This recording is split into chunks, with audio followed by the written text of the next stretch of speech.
Bismillahirrahmanirrahim. Assalamualaikum warahmatullahi wabarakatuh. Innal hamdalillah nahmaduhu wa nasta'inuhu wa nastaghfiruh wa na'udzu billahi min shururi anfusina min sayyiati a'malina.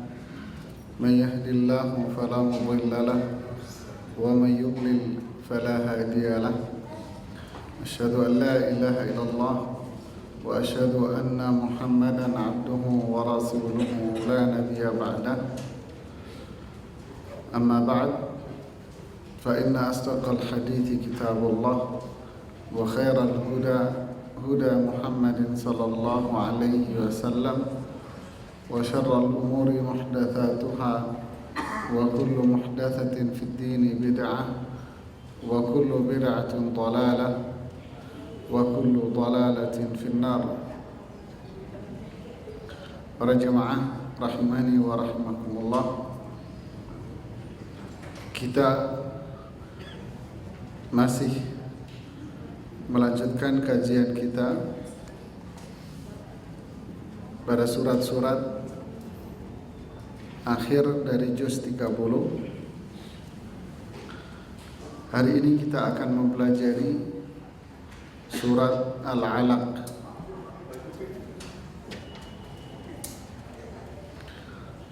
Surat ini dinamai dengan surat Al-Alaq, diambil dari ayat yang kedua, khalaqal insana min 'alaq. Surat ini tentu surat yang pertama kali diturunkan kepada Rasulullah sallallahu alaihi wasallam. Tetapi tidak semua yang pertama diturunkan oleh Allah kepada Rasulullah SAW adalah ayat yang pertama sampai dengan ayat yang ke-5. Iqra bismi rabbikal ladzi khalaq khalaqal insana min 'alaq iqra wa rabbukal akram alladzi 'allama bil qalam 'allamal insana ma lam ya'lam.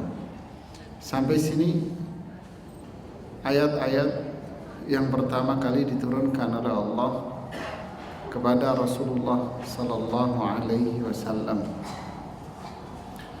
Kisah turunnya surat ini disebutkan dalam beberapa kitab-kitab sahih, di antaranya yang disebutkan oleh Imam Al-Bukhari rahimahullah dari Aisyah radhiyallahu taala anha, beliau mengatakan awwalu ma budi'a bihi Rasulullah SAW minal wahyi ar-ru'ya as-sadiqa fin naum. Wahyu yang pertama kali turun pada Rasulullah SAW itu dalam bentuk mimpi. Ru'ya sadiqah fin naum, mimpi yang benar. Jadi mimpi Rasulullah SAW ini adalah mimpi wahyu. Fakana la yara ru'ya illa ja'at mithla falaqis subh. Beliau tidak melihat dalam mimpinya itu melainkan sesuatu seperti cahaya yang muncul pada waktu subuh. Ini awal mula yang datang pada diri Rasulullah sallallahu alaihi wasallam. Para ulama menyebutkan wahyu yang pertama ini dalam bentuk mimpi ini muncul pada diri Rasulullah SAW pada bulan Rabiul Awal, ketika usia beliau 40 tahun. Sejak wahyu model ini turun, Aisyah mengatakan thumma hubbiba ilaihil khala. Sejak saat itu Rasulullah SAW suka menyendiri. Itulah awal mula beliau menjauh dari kehidupan masyarakat jahiliyah. Jadi tepatnya pada usia Rasulullah SAW 40, di situ mulai wahyu yang pertama dalam bentuk mimpi. Dan ini datang terus menerus pada diri Rasulullah SAW, bukan sekali, tapi datang terus menerus. Awal mula muncul menjadikan beliau tidak suka lagi untuk bergabung atau bersosialisasi dengan masyarakat jahiliyah. Beliau lebih suka menjauh dari masyarakat jahiliyah. Dipilihlah satu tempat gua yang dikenal dengan nama Gua Hira. Sebuah gua yang berada di Jabal Nur, sangat terjal, berbatuhan, tinggi sekali. Rasulullah SAW tinggal di gua ini selama beberapa hari. Ketika perbekalan beliau habis, beliau pulang menemui istrinya. Lumayan jauh antara Gua Hira dengan rumah Rasulullah SAW yang tidak jauh dari Masjidil Haram. Jalan kaki ke rumahnya untuk mengambil makanan dan perbekalan. Setelah itu beliau kembali lagi ke Gua Hira. Ini berlangsung sampai dengan bulan Ramadan, tepatnya 6 bulan kira-kira. Sebagian ahli sejarah mengatakan 6 bulan 10 hari. Usia beliau berarti 40 tahun 6 bulan 10 hari. Tepat di hari itu turunlah wahyu dengan turunnya malaikat Jibril kepada Rasulullah sallallahu alaihi wasallam ketika beliau berada di dalam Gua Hira. Jibril mengatakan kepada Rasulullah, "Iqra, bacalah wahai Muhammad." Rasulullah menjawab, "Ma ana biqari, saya tidak bisa membaca." "Iqra, baca wahai Muhammad." "Saya tidak bisa membaca." Jibril mengutarakan itu sambil mendekap tubuh Rasulullah sallallahu alaihi wasallam dengan keras. 3 kali Jibril mengutarakan itu dengan didekap tubuh Rasulullah SAW cukup keras. Lalu yang ketiga baru Jibril mengatakan, "Iqra bismi rabbikal ladzi khalaq, khalaqal insana min 'alaq, iqra wa rabbukal akram, alladzi 'allama bil qalam, 'allamal insana ma lam ya'lam." Tentu ini menimbulkan ketakutan yang luar biasa pada diri Rasulullah sallallahu alaihi wasallam. Setelah itu beliau buru-buru keluar, buru-buru pulang ke rumahnya. Sesampainya di rumah, Khadijah kebingungan melihat Rasulullah sallallahu alaihi wasallam. Beliau datang masuk ke rumah dalam kondisi ketakutan, keringat dingin. Khadijah mengatakan hari itu udaranya sebetulnya dingin, tetapi hari itu udaranya panas. Ramadan ya, udaranya panas. Tapi Rasulullah menggigil. Beliau menggigil badannya dan beliau mengatakan kepada Khadijah, "Wahai Khadijah, ada apa dengan diriku ini?" Kemudian beliau menceritakan apa yang beliau alami kepada istrinya. Lalu Khadijah mengatakan, "Wallahi la yukhzika Allahu abada." Demi Allah, Allah tidak akan menjadikan dirimu terhina. Engkau sosok laki-laki yang selalu berkata jujur. Engkau senantiasa menyambung silaturahim. Engkau senantiasa meringankan kesulitan orang lain. Engkau senantiasa membantu orang-orang yang membutuhkan. dihibur oleh Khadijah radhiyallahu taala anha. Rasulullah SAW pun istirahat dengan diselimuti, karena beliau mengatakan zammiluni, zammiluni, selimuti aku, selimuti aku. Setelah Rasulullah istirahat, Khadijah pun bersegera pergi menemui sepupu beliau yang bernama Waraqah bin Naufal. Dia seseorang yang beragama Nasrani. Dulu dia beragama dengan agamanya Nabi Ibrahim, lalu dia tanassar, lalu dia masuk agama Nasrani. Dia sangat menguasai kitab-kitab terdahulu.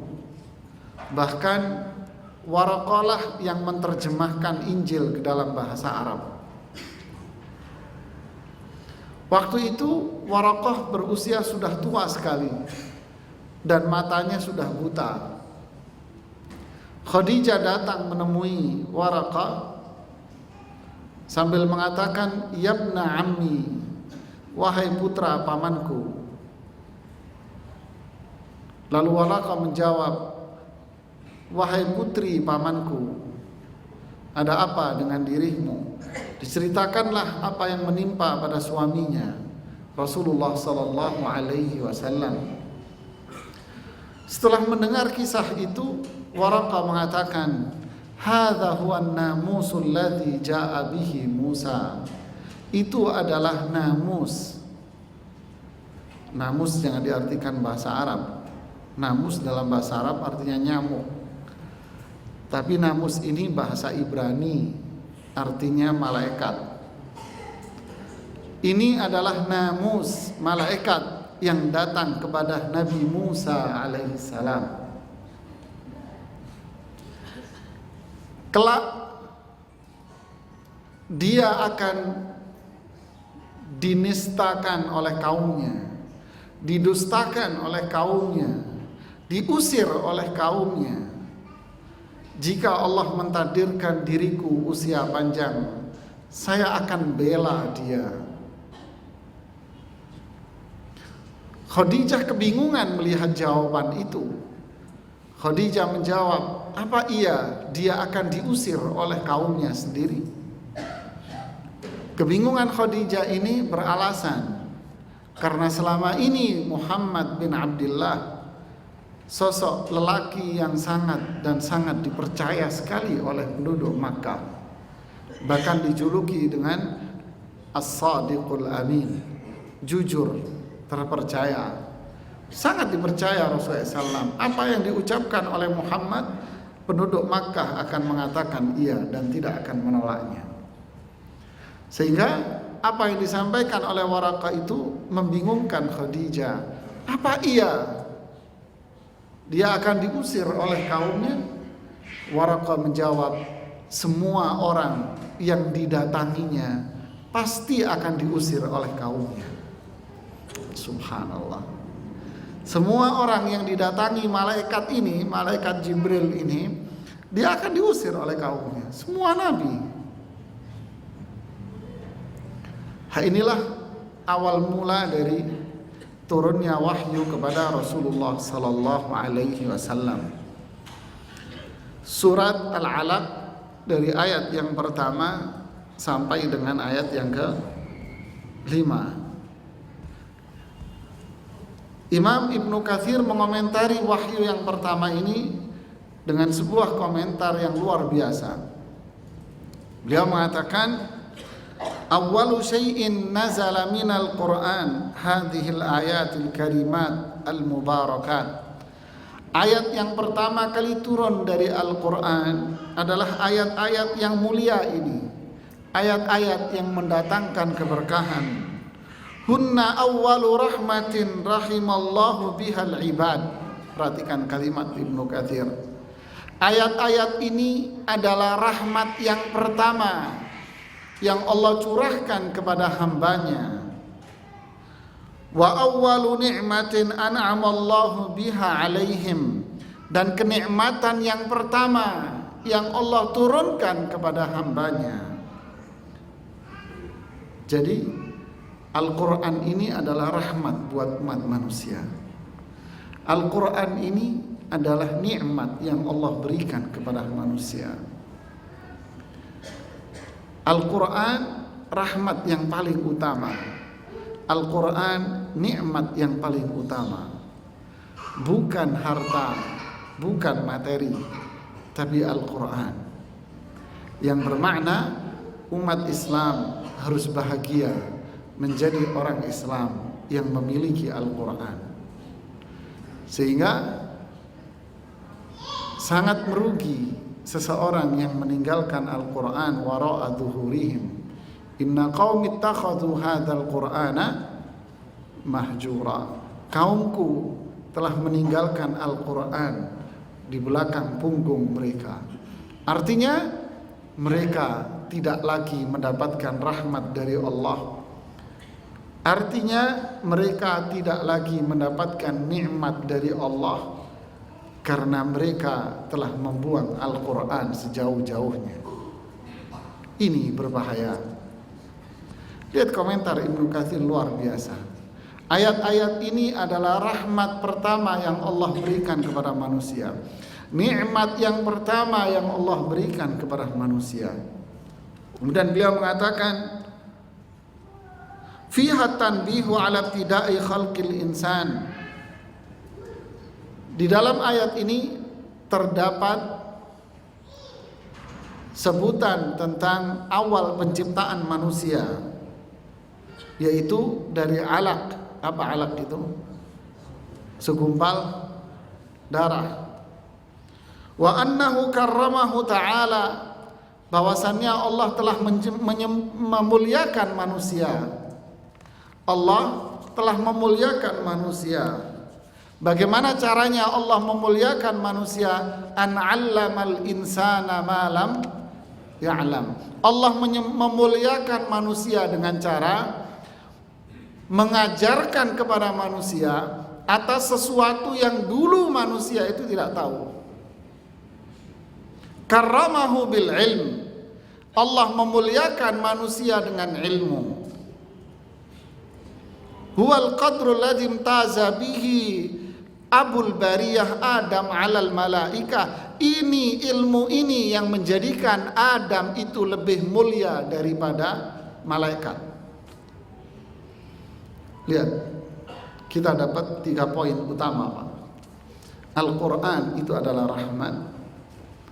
Al-Quran itu adalah nikmat. Yang ketiga, Al-Quran itu adalah kunci mendapatkan kemuliaan dari Allah. 4. Al-Quran ini adalah ilmu yang sebetulnya. Sampai kata Imam Asy-Syafi'i rahimahullah, kalau kalian bicara ilmu, itu adalah firman Allah dan sabda Rasulullah SAW. Ini baru ilmu. Selain itu bukan ilmu, kata beliau. Inilah yang dimaksud dengan ilmu. Ilmu ini yang menjadikan manusia itu mulia, Pak. Ilmu ini yang menjadikan Adam alaihissalam itu lebih mulia dari malaikat. Ilmu ini yang menjadikan umat manusia semuanya hamba-hamba Allah, yang menurut pendapat sebagian para ulama adalah lebih mulia dari malaikat. Diambil dari ayat Al-Quran, innalladzina amanu wa amilus salihati ulaika hum khairul bariyah. Sesungguhnya orang-orang yang beriman dan beramal saleh, mereka itu adalah khair al-bariyah. Al-bariyah itu makhluk. Mereka adalah makhluk yang terbaik. Sehingga sebagian para ulama tafsir mengatakan orang-orang yang beriman dan beramal saleh dia lebih baik dari malaikat. Ini pendapat sebagian para ulama. Lihat, ilmu yang menjadikan manusia itu mulia. Innallaha yarfa'u bihadzal ilm aqwaman wa yad'u biha akharin. Kata Rasulullah SAW dalam hadis yang sahih, Allah akan mengangkat derajat beberapa orang dengan ilmu ini, dan Allah akan merendahkan mereka dengan ilmu ini. Artinya apa? Artinya adalah yarfa'illahu alladhina amanu minkum walladzina utul ilma darajat. Ini yang dimaksud. Allah akan mengangkat derajat orang-orang yang memiliki ilmu ini dan orang-orang yang beriman beberapa tingkatan. Lihat, dimuliakan oleh Allah Subhanahu wa taala. Mari kita lihat ayat demi ayat pada surat ini. Yang pertama,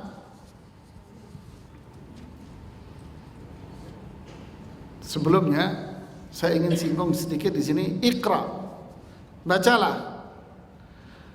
Ketika Jibril mengatakan Iqra, bacalah Muhammad, Rasulullah mengatakan ma'ana bi biqari, saya nggak bisa baca. Jadi Rasulullah sallallahu alaihi wasallam, beliau adalah sosok yang ummi. Apa ummi itu? Tidak bisa baca dan tidak bisa menulis. Seperti pada surat Al-Jum'ah, huwallazi ba'atha fil ummiyina rasula. Dialah Allah yang mengutus di antara orang-orang ummi yang enggak bisa baca dan enggak bisa nulis itu seorang rasul. Rasulullah tidak bisa baca. Kalangan Rasulullah SAW tidak bisa baca. Banyak sahabat yang enggak bisa baca. Banyak sahabat yang enggak bisa nulis. Makanya ketika perang Badar selesai, perang Uhud selesai, sebagian mereka ditawan pada waktu perang Badar. Apa timbal baliknya? Timbal baliknya adalah mengajarkan para sahabat itu untuk baca dan tulis. Mengajarkan kepada mereka baca tulis. Hafsah ketika menikah dengan Rasulullah sallallahu alaihi wasallam, beliau punya teman namanya Syifa. Syifa ini pintar nulis, pintar baca dan pandai mengobati orang. Kata Rasulullah SAW, wahai Syifa, ajarin Hafsah ini baca tulis sebagaimana engkau mengajari dia mengobati. Ajari dia menulis, ajari dia baca. Subhanallah, ini pasti ada hikmah di balik itu semuanya. Hikmahnya apa? Hikmahnya disebutkan di surat Al-Ankabut ayat 48. Allah berfirman, "Wa ma kunta tatlu min qablihi min kitabin." Dulu kamu tidak bisa baca. Ini terjemahan bebas ya. Dulu kamu sebelum ini enggak bisa baca. Wala tahuttuhu yaminuk idzan lartabal mubtilun. Kamu tidak bisa baca dan enggak bisa nulis. Jika itu terjadi, maka semua orang-orang yang meragukan itu tambah ragu. Jadi inilah hikmahnya. Ini menunjukkan bahwa apa yang disampaikan oleh Rasulullah sallallahu alaihi wasallam itu memang benar-benar wahyu. Kenapa? Asli nggak bisa nulis.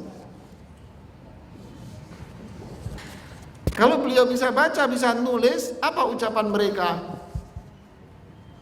Ucapan mereka seperti yang Allah sebutkan. Nanti mereka ragu, nanti mereka mengatakan ini tulisan Muhammad aja. Seperti ucapan ulil absar di Kompas. Al-Quran ini hanya tulisan orang-orang dulu aja.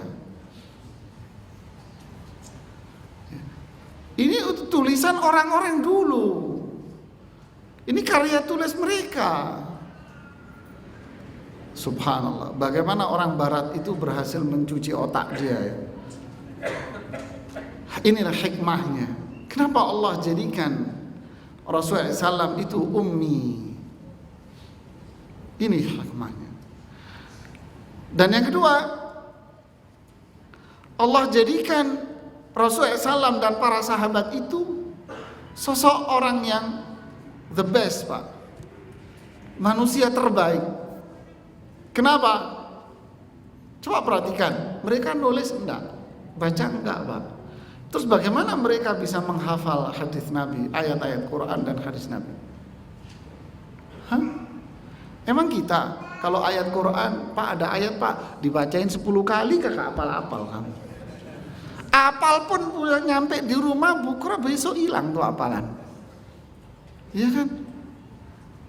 Apakah seperti itu? Dibaca oleh Rasulullah bolak-balik 10 kali, 20 kali biar mereka apa? Tidak. Terus bagaimana Quran ini nyampe ke kita? Inna nahnu nazalna dzikra wa inna lahu, Allah jaga. Gimana caranya? Di hati para sahabat itu dan hati para ulama. Caranya gimana? Mereka tidak hafal? Iya.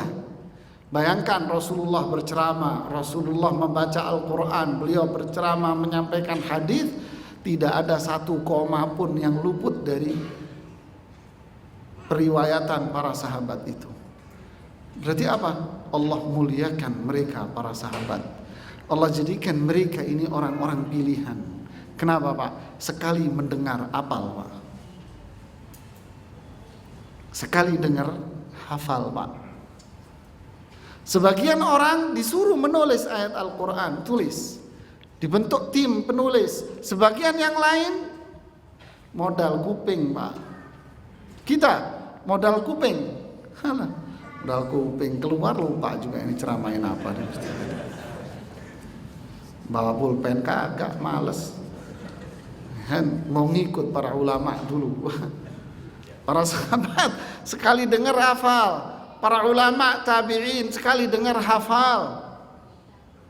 Para ulama hadis Imam Bukhari, Muslim, Nasai, Tirmidzi, Ibnu Majah, mereka sekali dengar hafal Pak. Imam Al-Bukhari, Imam Asy-Syafi'i, Imam Ahmad sekali dengar mereka itu hafal Pak. Dan kalau sudah hafal nggak akan hilang Pak dari hati mereka. Subhanallah, ini hikmah besar. Ini orang pilihan. Suatu hari Imam At-Tirmidzi selesai menulis kitab Sunan At-Tirmidzi itu. Lalu beliau ingin mengecek hadis-hadis yang beliau sampaikan itu benar atau tidak kepada gurunya. Rumah Imam Tirmidzi itu di daerah Turmut, Asia Tengah. Pergilah ke gurunya di daerah, lupa saya kota mana, alhasil di Timur Tengah. Jadi dari Asia Tengah ke Timur Tengah. Naik kuda. Imam Tirmidzi itu kaya, kaya. Bajunya bagus, kudanya mewah gitu ya. Di kudanya itu ada kayak istilah kita terpal Pak, untuk naruh barang. Ditaruh kitab-kitabnya di situ. Sampailah beliau ke rumah gurunya. Datang ke rumah gurunya, Imam Tirmidzi mengatakan bahwa beliau telah selesai menulis hadis-hadis Rasulullah SAW dan beliau minta dicek. Silahkan diambillah buku itu. Di kudanya ternyata Imam Tirmidzi salah ngambil kitab. Yang diambil itu adalah buket kitab yang masih kosong isinya, lembarannya kosong. Lembarannya itu kosong, nggak ada isinya. Salah ngambil beliau. Salah ngambil, yang di bawah kosong. Akhirnya terlanjur malu sama gurunya, lembaran kosong itu dibawa oleh beliau, ditenteng. Baca hadis-hadismu, dibuka kosong. Beliau sebutkan ribuan hadis yang telah beliau catat dari benaknya, satu demi satu. Gurunya tahu, wah Tirmidzi ternyata bukumu kosong, kamu bohongin saya. Kata Imam Tirmidzi, tidak, saya tidak bohong. Apa yang saya sampaikan itu yang saya tulis. Saya nggak percaya, saya mau tes kamu. Saya punya 100 hadis yang tidak ada satu orang pun yang tahu. Hadis itu hanya saya yang tahu. Saya tidak pernah menceritakan 100 hadis ini kepada siapapun. Oke, silakan baca. Dibaca oleh gurunya 1 sampai 100. Gimana? Diulangi oleh Imam Tirmidzi seperti layaknya direkam dengan alat perekam. Direkam 1 sampai 100, disebutkan tanpa kurang 1 titik dan koma. Inilah para ulama. Jadi kalau orang-orang mereka barat meragukan, tidak mungkin, nggak bisa baca, nggak bisa nulis, bisa mendokumentasi, Inilah kekuasaan Allah. Inilah mereka orang-orang yang dipilih oleh Allah untuk menjaga Islam. Ayat yang pertama, Iqra bismi rabbikal ladzi khalaq. Bacalah. Kalau kita lihat dari komentar Ibnu Katsir tadi, artinya apa? Pelajarilah. Bismi rabbik, dengan menyebut nama Rabbmu. Maksudnya, kata Syekh Utsaimin rahimahullah, bacalah, belajarlah dengan meminta tolong kepada Allah Subhanahu wa taala. Karena bismillah atau bismi rabbik artinya adalah dengan meminta tolong kepada Rabbmu.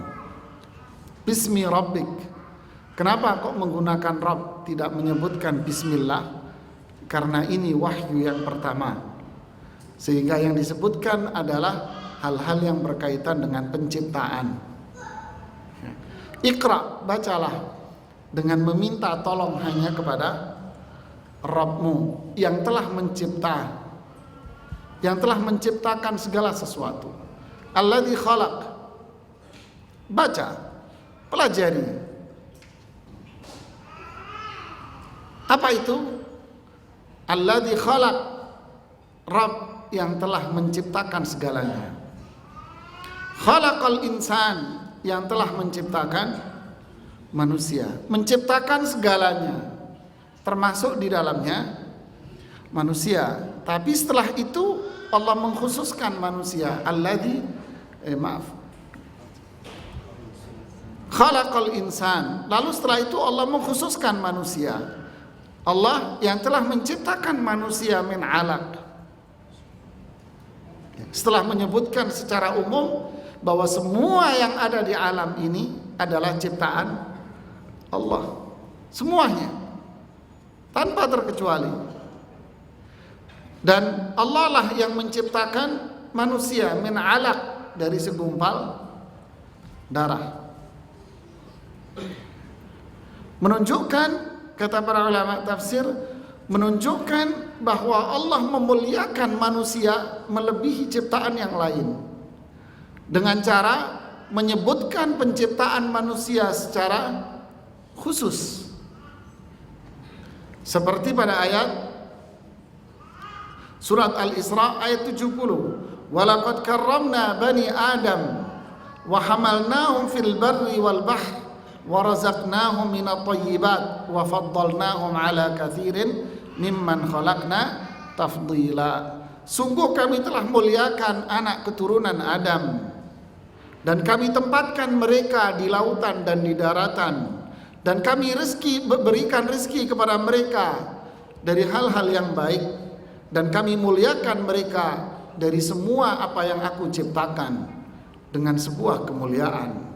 Jadi manusia jauh lebih mulia dari makhluk-makhluk Allah yang lainnya. Ini, Iqra, baca, pelajari apa yang telah Allah ciptakan di alam semesta ini. Ini berkaitan dengan apa? Al-qadar, ciptaan, penciptaan alam, fenomena alam. Pelajari apa yang telah Allah ciptakan di alam semesta ini. Kemudian Allah mengatakan, Iqra wa rabbukal akram. Kemudian Allah menyebutkan lagi, bukan mengulangi. Ini bukan pengulangan. Iqra, bacalah, pelajarilah. Wa rabbukal akram, dan Rabbmu sungguh maha mulia. Alladzi 'allama bil qalam, yang mengajarkan kalian dengan pena. 'Allamal insana ma lam ya'lam. Apa bedanya yang pertama dengan yang ini? Para ulama mengatakan yang pertama itu berkaitan dengan penciptaan dan alam semesta. Yang kedua berkaitan dengan syariat Islam. Maknanya, pelajarilah, renungilah ciptaan-ciptaan Allah. Kemudian pelajarilah bacalah syariat Islam. Bagaimana cara belajarnya? Cara belajarnya dengan kolam, dengan dicatat. Belajarnya sambil dicatat, Pak. Ya kan? Kata Syekh Utsaimin mengomentari ini, anna ta'lima bil qalam aktsar ma ya'tamidu syar'u alai. Belajar dengan pena itu banyak ditekankan dalam hal syariat Islam.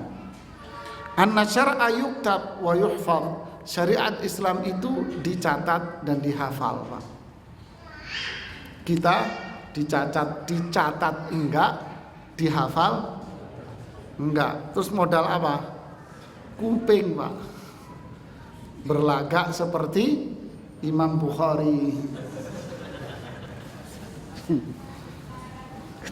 Kita berlagak kayak Imam Bukhari, sekali dengar apal. Berlagak kayak Imam Syafi'i, sekali dengar apal, dianggap telinganya tajam, padahal dengernya juga kabur-kabur sekali-kali.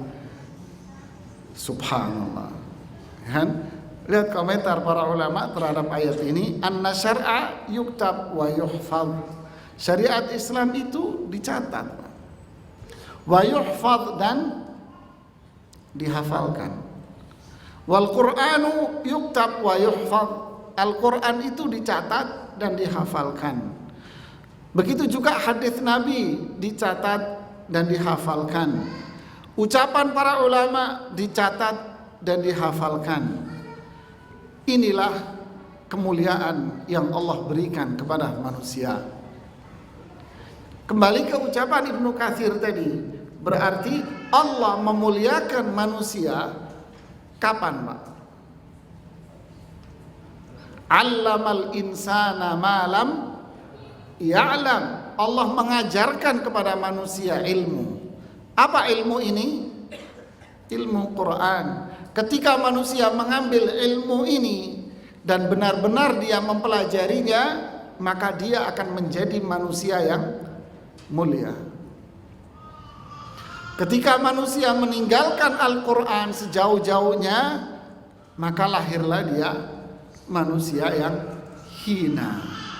Seperti siapa? Orang-orang kafir yang disebutkan di Al-Bayyinah yang kita jelaskan itu.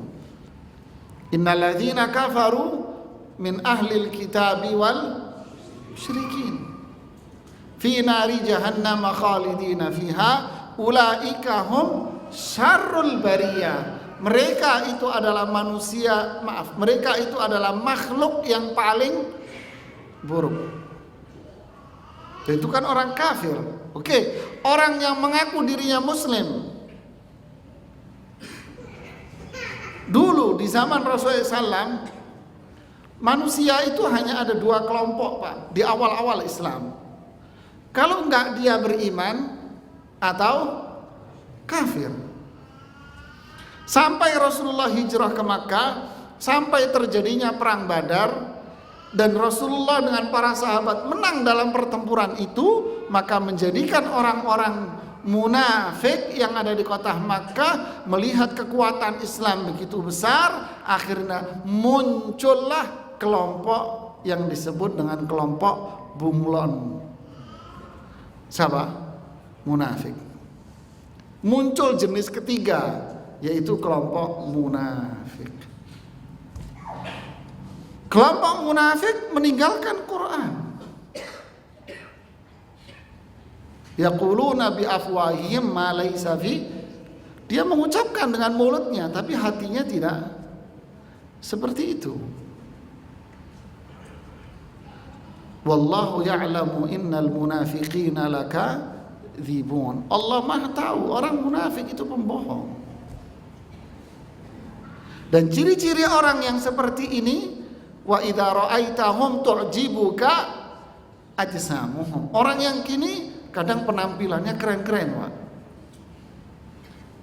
Wa iyaqulu tasma' liqaulihim. Kalau dia bicara, wah, orang bisa terpukau semuanya, Pak. Manis kata-katanya. Padahal ini orang meninggalkan Quran. Ini Quran yang bilang, Pak. Kelompok munafik membuang Al-Quran, penampilannya bagus, kata-katanya. Sebelum Allah memberitahukan kepada Rasulullah akan mereka, sifat mereka ini, beliau kalau mendengar kalau Abdullah bin Ubay berbicara, beliau terdiam. Begitu indahnya itu kalimat Ibnu Ubay, membuat semua orang terpukau, terbelalak dengan kata-kata dia yang indah. Tapi setelah itu Allah memberitahu bahwa ini hanya sebuah kebohongan. Manis. Jadi kesimpulannya apa, Pak?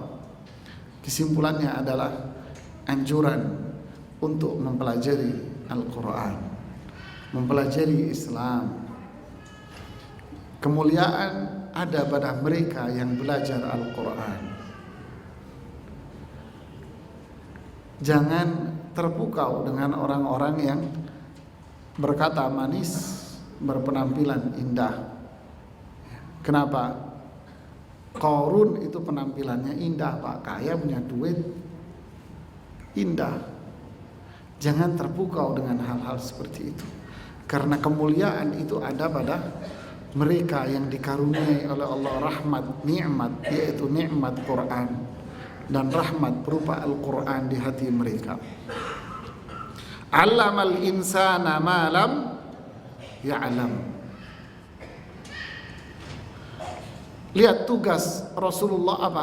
Yatlu alaihim ayatihi. Rasulullah itu mengajarkan kepada kalian Al-Quran, membacakan kepada kalian Al-Quran, wa yuzakkikum, dan membersihkan jiwa kalian, wa yu'allimukumul kitaba wal hikmah, mengajarkan kepada kalian Al-Quran dan hadis.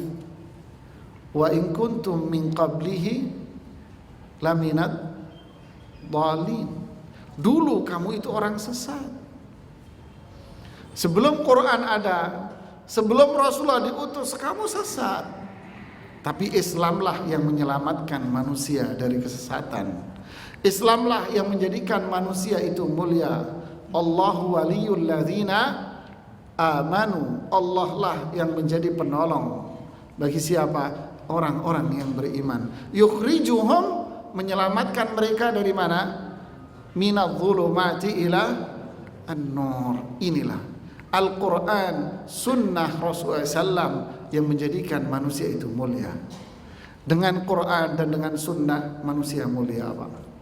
Tanpa Quran, tanpa sunnah manusia akan terhina dan sesat. Kemudian ayat yang berikutnya sudah ada. Belum ya?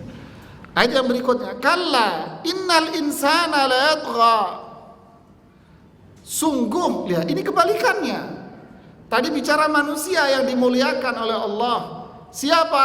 Mereka yang mengambil ilmu yang Allah turunkan kepada dirinya. Diambil ilmu itu, dia pelajari ilmu itu, lalu menjadikan dia mulia. Ada sisi lain, kelompok lain dari manusia. Kalla, sungguh, innal insana la yatgha. Sungguh manusia itu la yatgha. Apa yatgha itu? Tughyan. Tughyan, apa tughyan? Melampaui batas. Melampaui batas. Tughyan. La yatgha, manusia melampaui batas. Inna jahannama kanat mirsada. Sungguh neraka jahanam itu senantiasa mengintai. Mengintai siapa? Littaghina apa? Al-Quran, maaf. Neraka jahanam itu mengintai.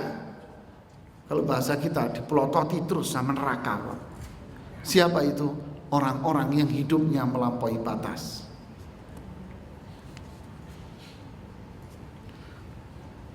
Kenapa dia melampaui batas? Ar-ra'ahu istaghna. Ketika dirinya sudah menganggap, ketika dia menganggap dirinya hebat.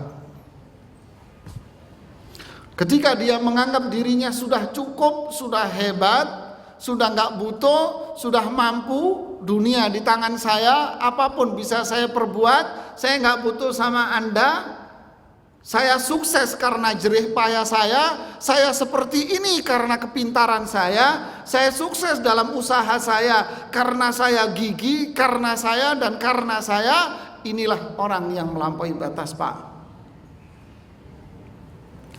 Seorang direktur perusahaan memotivasi karyawannya, dulu saya pedagang kaki lima,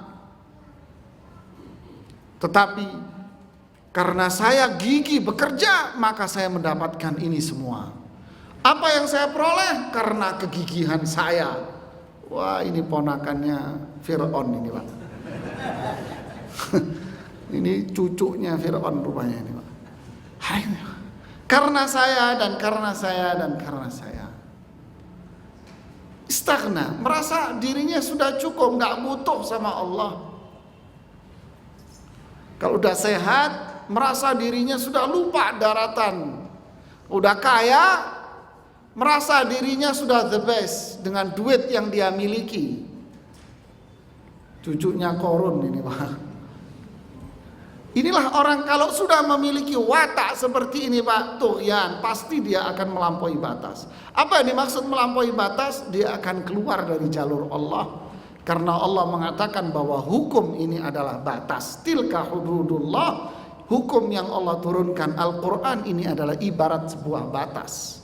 Manusia yang tidak taat, menganggap dirinya kuat, dia akan membuat jalur sendiri. Dia akan lompat dari tembok yang sudah Allah tetapkan. Ketika dia lompat, maka neraka jahanam akan melototi dia terus sampai hidup nyawa. Na'udzubillah. Kita dengarkan azan, kemudian kita sholat, lalu kita lanjutkan sedikit pembahasan. Wallahu a'lam. Bismillahirrahmanirrahim. Alhamdulillah, salatu wassalamu ala Rasulillah. Wa ba'd. Para jemaah rahimani wa rahimakumullah. Ayat yang ke-6, 7 ini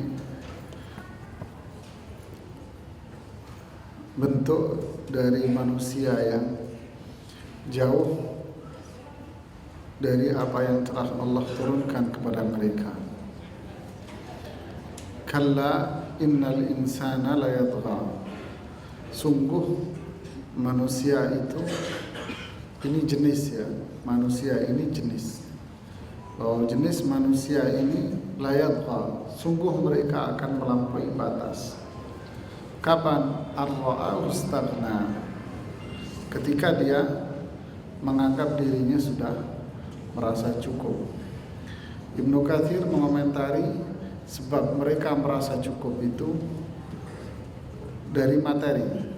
Beliau mengatakan ketika manusia itu melampaui batas, dia melihat dirinya istaghna, merasa cukup, disebabkan hartanya yang berlebih. Contoh Qarun, dia merasa dirinya udah cukup, artinya dia tidak butuh dengan Allah. Dia bisa berbuat apa saja dengan hartanya dia. Akhirnya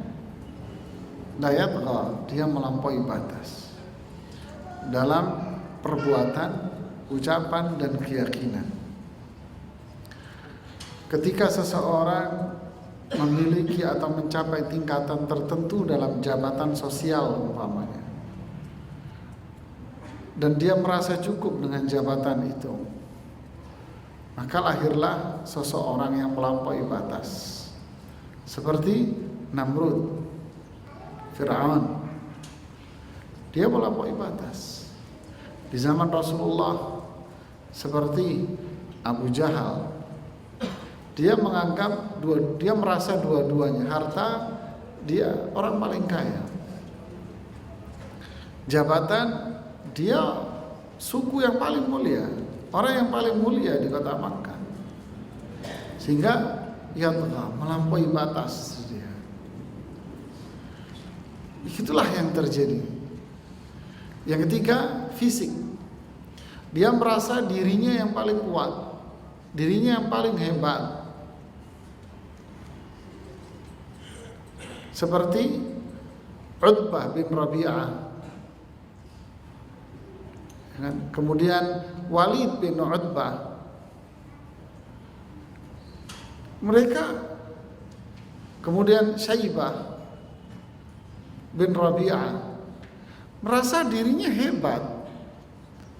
Umayyah bin Khalaf merasa dirinya jagoan, sehingga dia menantang para sahabat Rasulullah SAW. Pada waktu perang Badar, bertiga keluar, maju ke depan, keluar dari barisan dan maju ke depan. Lalu dia dihadapi oleh para sahabat Ansar. Mereka mengatakan, "Wahai Muhammad, siapa ini yang melawan saya? Kroco-kroco begini ngelawan saya. Orang-orang kecil begini ngelawan saya. Keluarkan orang-orang yang paling kuat yang kamu miliki, wahai Muhammad." Dengan sombongnya menganggap dia paling hebat. Ternyata sekali lompat lehernya sudah melayang. Sekali tebas tubuhnya sudah terkapar oleh Ali bin Abi Thalib dan Hamzah. Itulah mereka yang menganggap dirinya sudah hebat.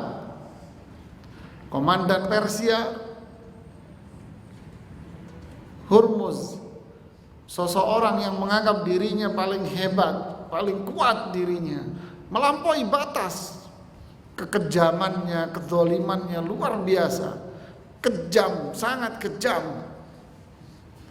Ketika dia berhadapan dengan Khalid bin Walid, Khalid tidak butuh waktu berjam-jam dan bermenit, jangankan jam-jam, gak butuh menit. Sekejap matanya Khalid, Hurmuz terkelepar di depan matanya dia. Jadi itulah Pak, ar-ra'a hustaghna, menganggap dirinya itu gak butuh sama Allah, karena dia merasa dirinya hebat dari segala sisi, harta, jabatan, kedudukan, kekuatan fisik. Tagha, melampaui batas akhirnya. Lihat para sahabat radhiyallahu ta'ala anhu. Mereka para sahabat yang dikasih oleh Allah karunia harta, kekayaan, justru menganggap dirinya orang yang rendah. Orang yang rendah. Sahabat yang dikasih oleh Allah kekuatan fisik, dia menganggap dirinya orang biasa. Sahabat yang memiliki kedudukan jabatan tinggi, dia menganggap dirinya orang rendahan. Umar bin Khattab dicaci maki oleh seorang perempuan, justru beliau tidak mau menunjukkan dirinya. Justru beliau tetap melayani perempuan itu, mengambilkan makanan, memasakkan makanan itu untuk mereka, menyajikan makanan itu untuk mereka, sehingga perempuan itu mengatakan, sungguh engkau laki-laki yang jauh lebih mulia daripada Umar ibn Khattab. Tidak mau, padahal beliau presiden, Khalifatul Mu'minin, Amirul Mu'minin. Begitulah mereka. Kenapa? Karena diajari oleh seorang guru yang tidur di bawah pohon kurma dengan punggung yang membekas dari batang-batang kurma. Afala attakhidhu laka watta'a, kata Umar, ya Rasulullah, wahai Rasulullah, apakah saya ambilkan engkau kasur, bantal? Rasulullah menjawab, mali walid dunya, apalah nilainya sebuah dunia, wahai Umar. Ini gurunya. Ketika Umar ibn Khattab mengangkat Abu Ubaidah Amir bin Jarrah menjadi komandan besar pasukan muslimin di Syam, SK pengangkatan itu hanya dikantongin saja oleh Abu Ubaidah, tidak diberitahu kepada siapapun. Tetap beliau berposisi sebagai pasukan biasa. Hingga Umar sendiri yang mengirimkan surat kepada Khalid bin Walid, yang menunjukkan surat itu pencopotan Khalid sebagai komandan besar pasukan Islam di Syam dan pengangkatan Abu Ubaidah sebagai komandan besar. Khalid membaca surat itu, beliau buru-buru mendatangi Abu Ubaidah sambil mengatakan, "Wahai Abu Ubaidah, kenapa engkau diam dari SK pengangkatan Amirul Mukminin? Kenapa engkau diam?" Abu Ubaidah mengeluarkan kertas SK dari kantongnya sambil mengatakan, "Wahai Khalid bin Walid, kita diutus oleh Allah, kita dilahirkan oleh Allah ke muka bumi ini bukan cari ini, bukan cari kertas ini. Kita lahir di dunia untuk ibadah, bukan ini. Pimpinlah pasukan, wahai Khalid." Ini Pak, manusia-manusia mulia, dua sifat yang berbeda. Kenapa? Karena mereka menjadikan Al-Quran itu di hati mereka, sehingga benar-benar Allah memuliakan. Kunna idza ta'allamna 10 ayat, kata Ibnu Mas'ud, kami dulu belajar Quran bersama Nabi. Kalau kami mempelajari 10 ayat dengan Rasulullah SAW, kami tidak berani menambah ayat yang ke-11 sampai kami pandai membacanya, faham artinya, kami bisa mengamalkannya, baru kami mau nambah ayat yang berikutnya. Kita ibarat gentong Pak, dicekokin dengan pelajaran yang banyak, yang penting ujian lulus Pak. Iya kan? Ini yang terjadi di pendidikan sekolah kita. Yang penting sekolahnya lulus, ya kan? Lalu pada ayat yang ke-8 di situ ada ancaman, inna ila rabbika ruj'a. Ingatlah wahai manusia yang melampaui batas, kamu akan dikembalikan kepada Allah. Menarik Pak, Allah membahasakan hukum syariat yang Allah turunkan kepada Rasulullah dengan bahasa batas. Tilka hududullah, ala wa inna likulli malikin hima, ala inna himallahi maharimu. Di surat An-Nisa Allah mengatakan itulah hukum-hukum Allah yang berupa batasan. Lalu Rasulullah mempertajam di hadis Nu'man bin Bashir, setiap pemilik itu memiliki batasnya, batas apa yang dia miliki. Allah pun memiliki batas-batasnya, yaitu hukum-hukum haram. Jangan melampaui batas dari sini. Jangan melampaui batas dari tembok yang sudah Allah tetapkan, ini jangan. Kalau kamu melampaui batas, inna jahannama kanat mirsada lit-taghina ma'aba. Tahu mirsad Pak? Mirsad itu memantau Pak, pantauan. Neraka jahanam itu akan menanti, menunggu sambil memantau orang-orang yang siapa? Lit-taghina, orang-orang yang melampaui batas. Ditunggu Pak. Tahu kambing umpama, binatang kijang yang terlepas dari rombongannya, siapa yang mengintai? Harimau. Kan gitu kan, singa sama harimau. Kenapa? Salahmu sendiri melepaskan diri. Coba dia gabung, aman. Kan gitu kan? Begitulah. Toh kamu mau pergi kemana? Fa'aina tadhabun. Kamu mau pergi kemanapun, maka jawabannya tetap satu, inna ila rabbika ruj'a. Kamu mau pergi kemanapun dengan hawa nafsumu, dengan pikiranmu yang melanglang buana, dengan perilakumu yang melanglang buana kesana kemari dengan kekufuranmu, toh kamu akan kembali kepada Allah. Inna ila rabbika ruj'a. Kamu akan kembali kepada Allah. Inna ilaina iyabahum thumma inna alaina hisabahum. Kamu akan kembali kepada kami, kata Allah, dan kami yang nanti akan menghisab perbuatanmu. Mau dilempar kemana? Kamu mau melempar dirimu kemana? Nanti akan kembali ke kandang kayak burung dara, Pak. Mau dilempar kemanapun dia akan balik ke kandang situ sudah. Naudzubillah. Jadi ayat yang ke-8 ini apa maknanya? Ancaman. Inna ila rabbika ar-ruj'a. Kamu akan kembali kepada Allah. Dan semua manusia akan kembali kepada Allah. Ini ancaman, sekaligus peringatan, teguran, sekaligus nasihat. Jangan sampai kita melampaui batas. Ujung dari perjalanan mereka itu akan berbahaya.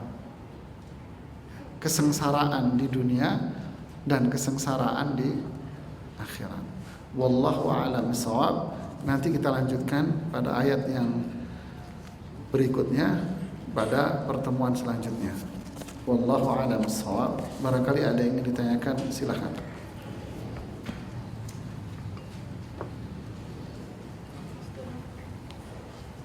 Tadi yang dijelaskan bahwa waktu pertama kali turun adalah berupa nanti, sedangkan kalau yang saya ketahui sebelumnya wahyu yang pertama itu adalah surat Al-Baqarah sampai 5. Itu yang dimaksud dengan penjelasannya tadi, bahwa dengan hadis yang tadi itu bahwa wahyu yang pertama kali turun kepada Rasulullah adalah mimpi yang dengan setelah datangnya wahyu itu beliau tidak itu cenderung tidak bersosialisasi, malah cenderungnya adalah menyendiri. Itu wahyunya yang diturunkan apa dalam mimpi ini? Iya. Wahyu, apa bentuk wahyu yang terlihat pada diri Rasulullah SAW pada waktu beliau tidur? Apa bentuknya? Wallahu a'lam. Tidak ada penjelasan secara real. Ya. Yang jelas wahyu itu bukanlah ayat Al-Quran yang diturunkan. Makanya masyarakat umat Islam lebih umum memahami bahwa wahyu yang pertama kali turun adalah surat Al-Alaq. Maksudnya dari Al-Quran. Ayat-ayat Al-Quran yang pertama kali turun adalah Al-Alaq. Dan ini yang disepakati oleh hampir semua para ulama. Jadi apa yang dilihat oleh Nabi sebetulnya di mimpi itu kita tidak ada yang tahu secara mendetail. Yang jelas hanya disebutkan di dalam riwayat itu mithlu falaqis subh, seperti cahaya waktu subuh. Hanya sebatas itu. Apakah ayat turun, ilham, bisikan? Ya, ini sih hanya sekedar lebay.com aja itu, Pak. Sikap berlebih-lebihan ya. Tidak ada satu riwayat. Jadi tetap kita bisa mengatakan ayat Al-Quran yang pertama kali turun kepada Rasulullah SAW itu adalah surat Al-Alaq. Yang kedua wahyu kedua dari ayat Al-Quran yang turun adalah surat apa? Al-Mudaththir. Ya. Ada lagi yang ditanyakan? Silakan. Assalamualaikum.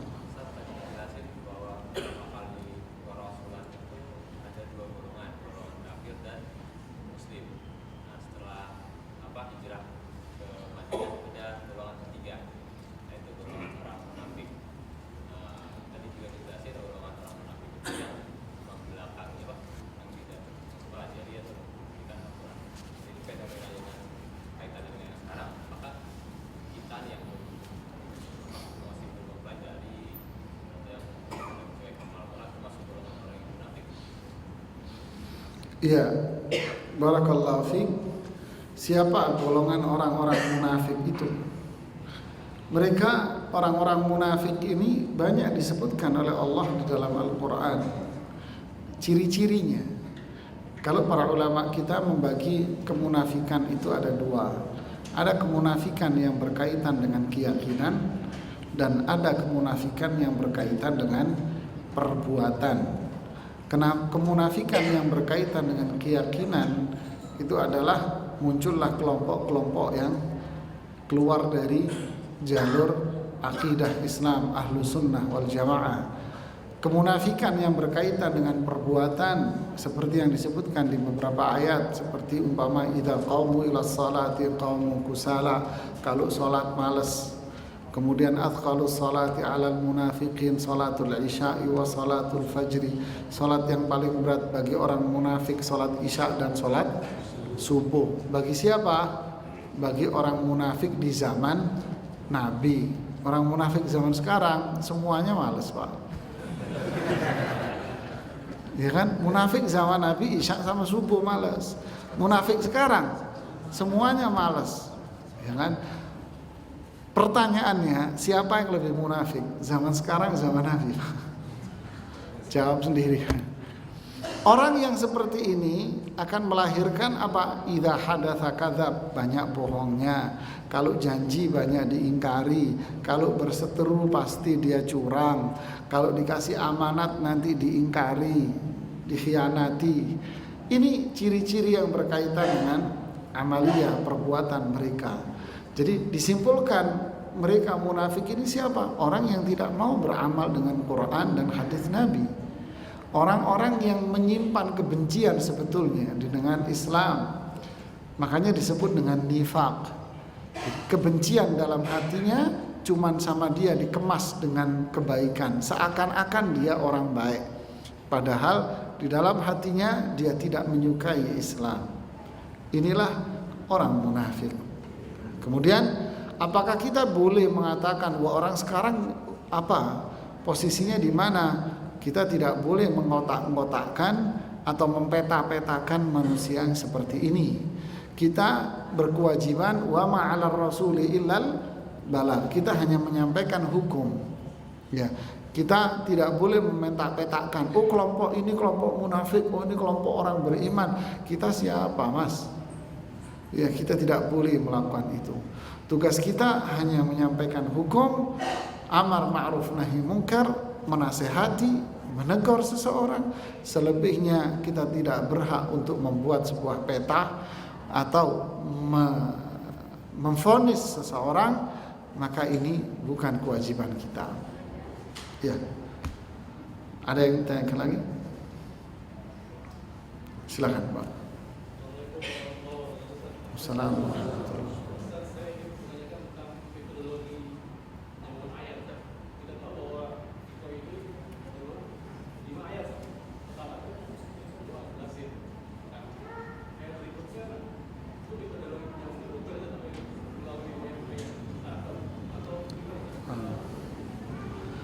Ya, menarik pertanyaannya.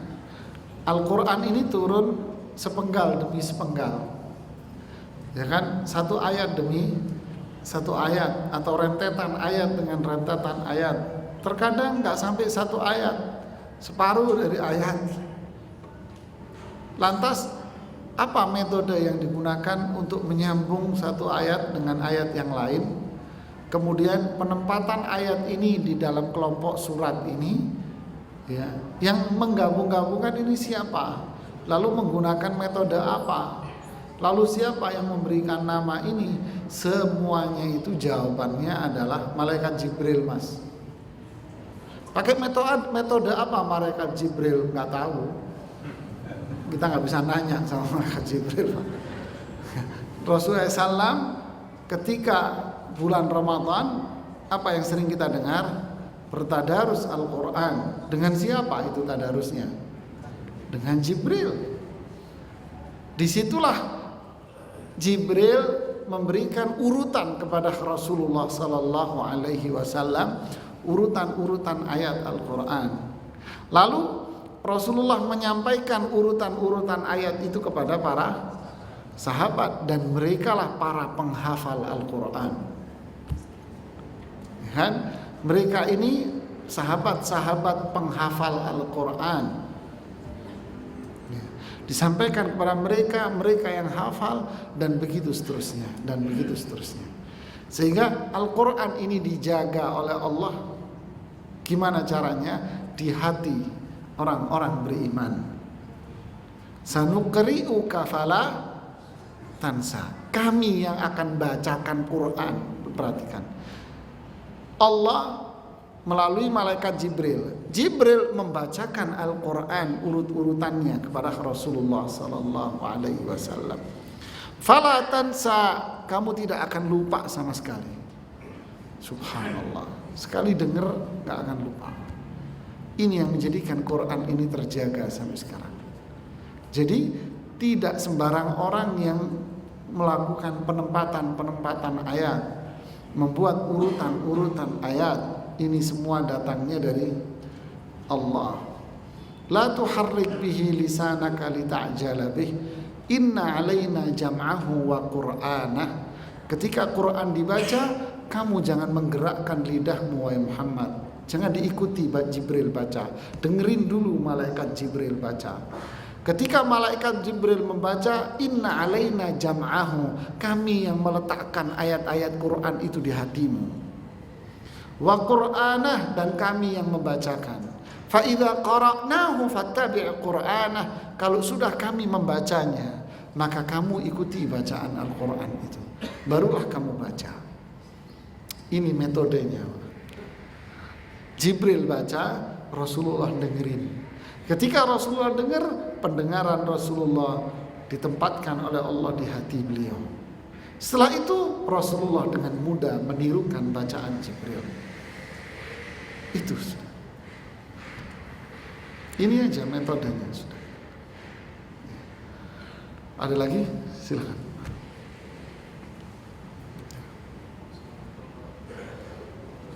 Assalamualaikum.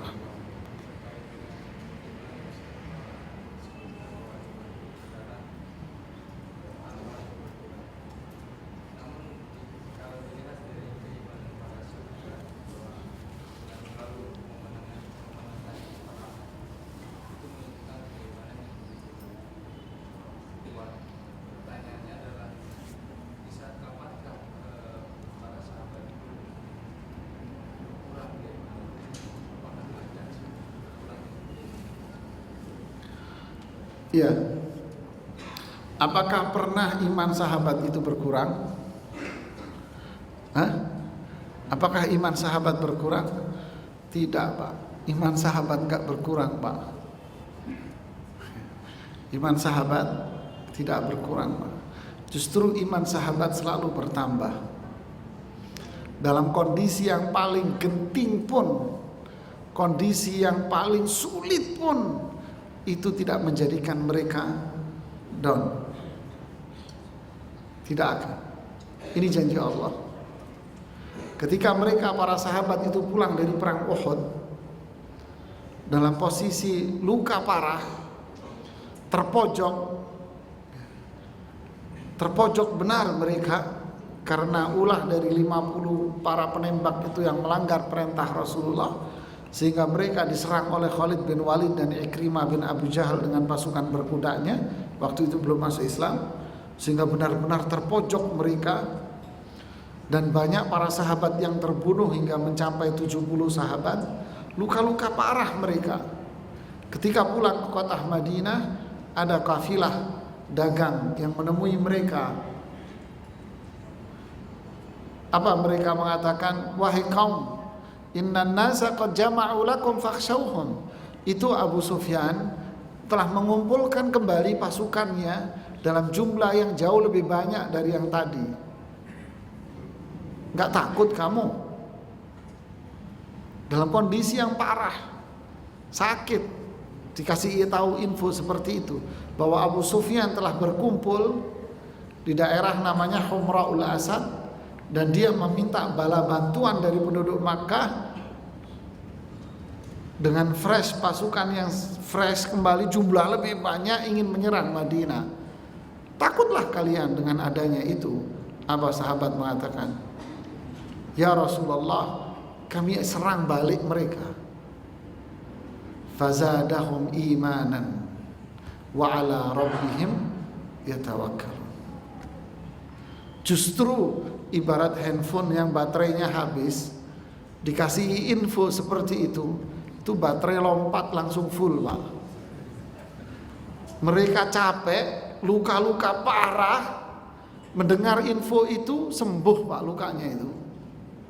Fazadahum imana. Sontak iman mereka bertambah dalam kondisi tersulit. Diserang balik itu. Sehingga salah satu pasukan Abu Sufyan bilang apa? Wahai Abu Sufyan, kamu udah gila ya. Kamu itu tidak sadar kamu berhadapan dengan siapa. Kamu ini berhadapan dengan orang-orang yang justru dia mencari kematian. Sedangkan kita masih punya anak bini di rumah. Persis kayak kita. Pak, pengajian, aduh sibuk Ustaz, banyak kerjaan. CS-nya Abu Jahal, Abu Sufyan. Astagfirullahaladzim.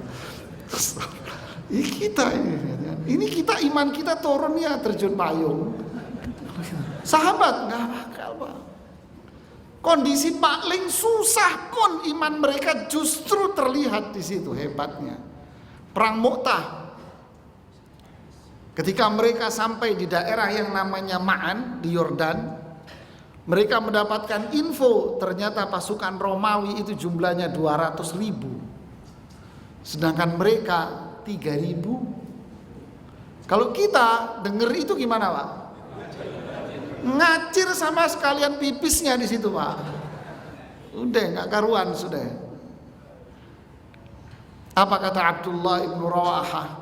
Beliau bangkit berdiri di atas kudanya sambil mengatakan, ya qaum, innal ladzina takhafuna minhu huwal ladzina tuhibbun. Wahai kaum yang kalian takutkan, itulah sebetulnya yang kalian cari.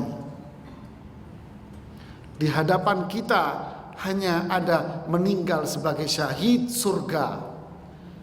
Jika kita hidup maka Islam akan jaya. Ada satu dari dua pilihan kita, meninggal sebagai syahid atau Islam jaya. Dilawan tuh Pak 200.000 dengan pasukan cuman 3.000. Kata Abdullah, kata siapa namanya, Sa'ad bin Abi Waqqas, hari itu dan setelahnya saya tidak pernah melihat orang yang lebih berani dari Sa'id bin Zaid. Setelah mendengar ceramahnya Abdullah bin Rawahah, dia lompat ke atas kudanya, diambil pedangnya, ditembus barisan 200.000 itu dengan satu orang, Pak. Itu hatinya kayak apa, Pak? Sama kita makan kurma, dia makan kurma, Pak. Dia kan makannya doang yang sama. Jadi mereka gak akan turun imannya. Dan seterusnya. Kalau kita pelajari di sirah, subhanallahil azim, benar kalau mereka itu adalah orang-orang pilihan Allah untuk mendakwahkan Islam. Khalid diutus oleh Abu Bakar As-Siddiq, wahai Khalid, pergilah kamu ke daerah Persia, taklukkan negeri Persia, kirim surat ke Raja Persia, komandan perangnya Hurmuz. Apa? Masuk Islamlah kalian, pasti kalian selamat. Jika kalian tidak mau masuk Islam, bayarlah jizyah. Tidak, jika kalian tidak mau bayar jizyah, ketahuilah saya datang cari mati. Terus mau apa tuh orang, Pak? Saya datang mau cari mati. Mau apa, Pak? Yang baca, Pak, keringet dingin sekalian pipis, Pak, di situ, Pak. Mereka nggak ada ceritanya sahabat imannya turun. Kita yang imannya turun. Makanya Rasulullah mengatakan khairul quruni qarni, tsummal ladzina yalunahum, tsummal ladzina yalunahum. Sebaik-baik masa adalah masaku, lalu setelah mereka, lalu setelah mereka. Setelah itu akan muncul fitnah-fitnah yang begitu banyak. Ini fitnah ini yang menjadikan manusia itu turun imannya. Jadi kalau ada orang mengatakan sahabat itu manusia biasa, iman dia juga pernah turun. Nah, kita bisa meragukan dia, meragukan keimanan. Dia orang Islam apa orang Syiah? Gitu kan? Ini yang bisa saya sampaikan. Mudah-mudahan bermanfaat buat kita semuanya. Subhanakallahumma bihamdik, asyhadu an la ilaha illa anta, astaghfiruka wa atubu ilaik. Assalamualaikum warahmatullahi wabarakatuh.